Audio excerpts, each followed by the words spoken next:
Hola, bienvenidos a este miércoles 22 de junio del 2022. Amén.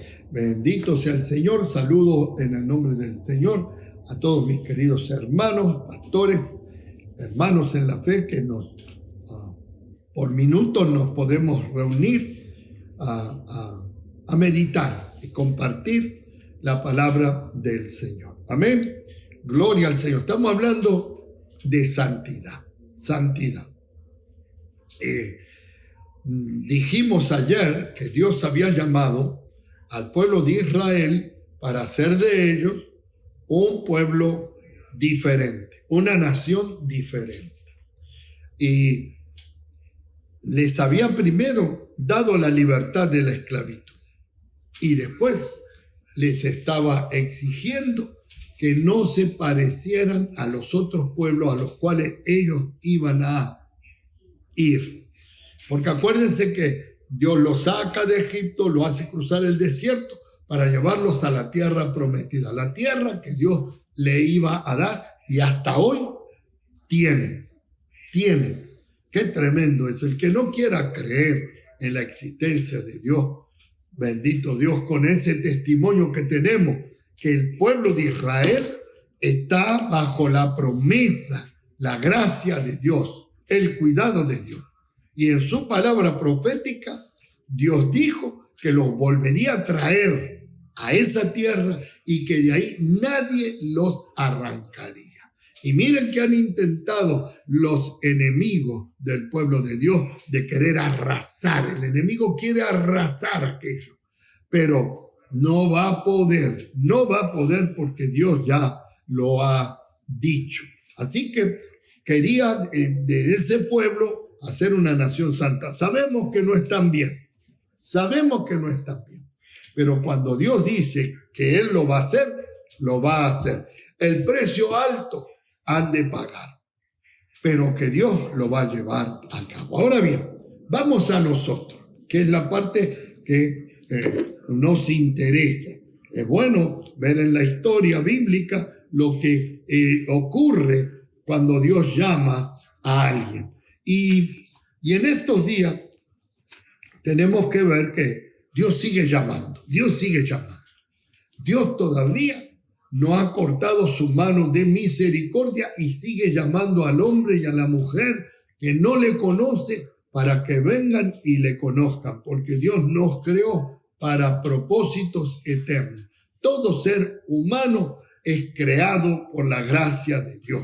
Ahora, el pecado hizo que nosotros nos separáramos de Dios, pero Dios nunca se negó a volvernos a traer. Y entonces nos llama, como llamó al pueblo de Israel. Primeramente Dios nos dio la libertad del pecado. Ya nos quitó de la esclavitud del pecado y nos trajo a la renovación, a la restauración, a la regeneración. Y no solamente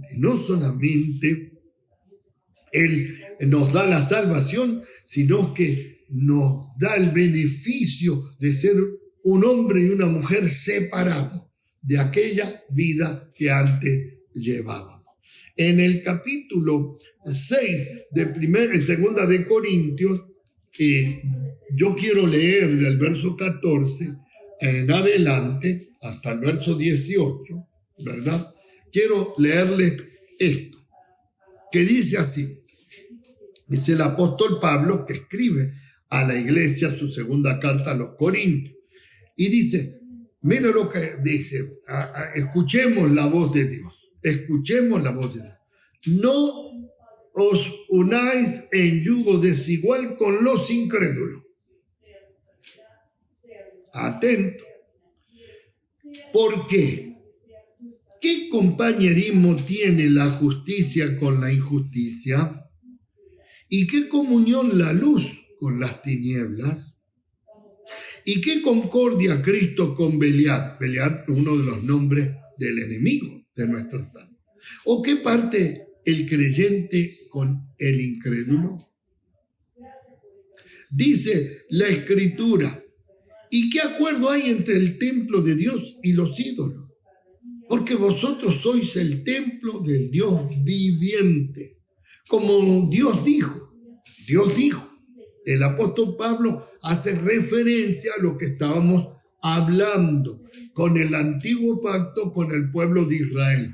Porque Dios dijo, habitaré y andaré entre ellos y seré su Dios y ellos serán mi pueblo. Por lo cual, salid de medio de ellos y apartaos, dice el Señor, y no toquéis lo inmundo, y yo os recibiré. Y seré para vosotros por padre, y vosotros me seréis hijos e hijas, dice el Señor Todopoderoso. Bien, vamos a ver aquí. Pone varios ejemplos. Primeramente, que no podemos unirnos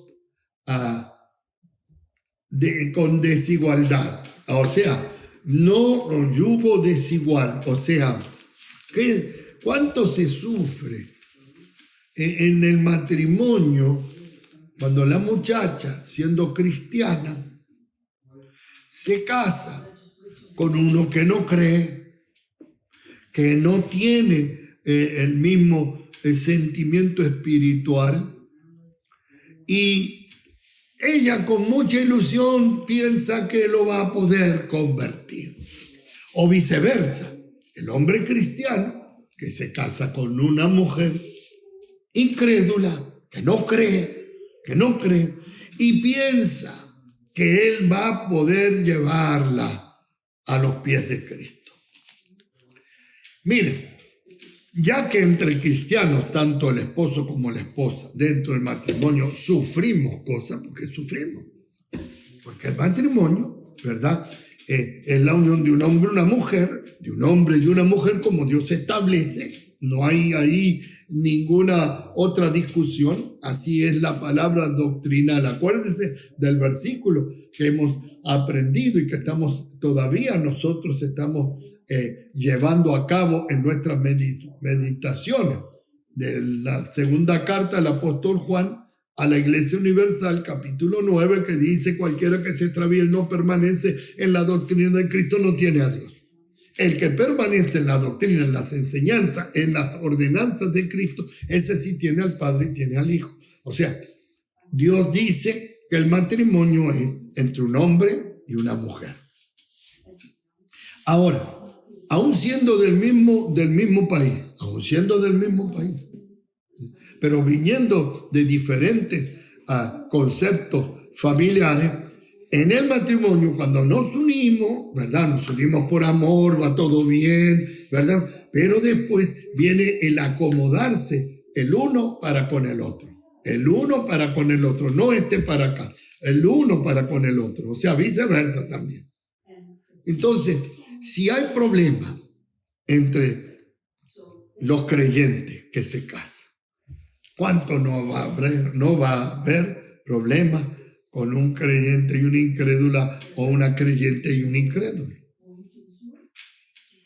Eso es un concepto que tenemos que tener mucho cuidado. Los jóvenes que se están queriendo casar, queriendo buscar la mujer o el hombre para ella, la mujer para él, miren muy bien, porque la palabra dice que no podemos unirnos a yugo desigual. Y después hace ciertas comparaciones.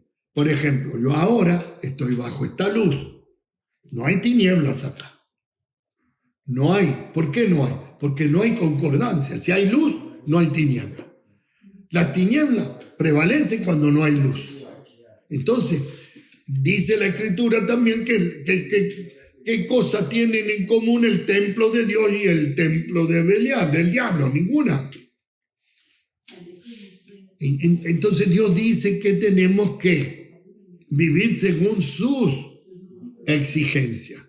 Porque Él le dijo al pueblo de Israel que si ellos obedecían su palabra, sus preceptos, entonces Él estaría en medio de ellos. Miren, Dios El Señor, a través de Jesucristo, del Espíritu Santo y la palabra y su palabra, quiere estar en medio de nosotros. En medio, dentro, adentro, pegado adentro. Un matrimonio con Cristo en el medio, los problemas, las dificultades se van a poder llevar a una solución. Pero Cristo en el medio. No podemos quitarnos a Cristo de nosotros, porque si no permanecemos en la doctrina, en las enseñanzas de Jesús, ya no tenemos al verdadero Dios. Ya no está el Padre con nosotros, menos la comunión con el Hijo y menos la comunión con el Espíritu Santo. Entonces, Dios nos ha llamado, nos dio el beneficio de la salvación para que andemos en santidad. Vuelvo a decir, el concepto de santidad es separado de, dedicados al Señor, dedicados a la relación con el Señor para poder vivir nuestra vida conforme a lo que establece la palabra de Dios y no a lo que a mí me conviene.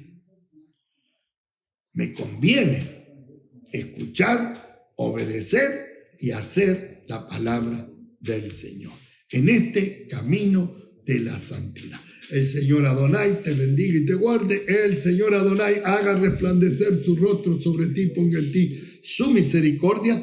El Señor Adonai alce su rostro sobre ti, ponga en ti paz. Shalom, bendiciones hasta que sobreabunden.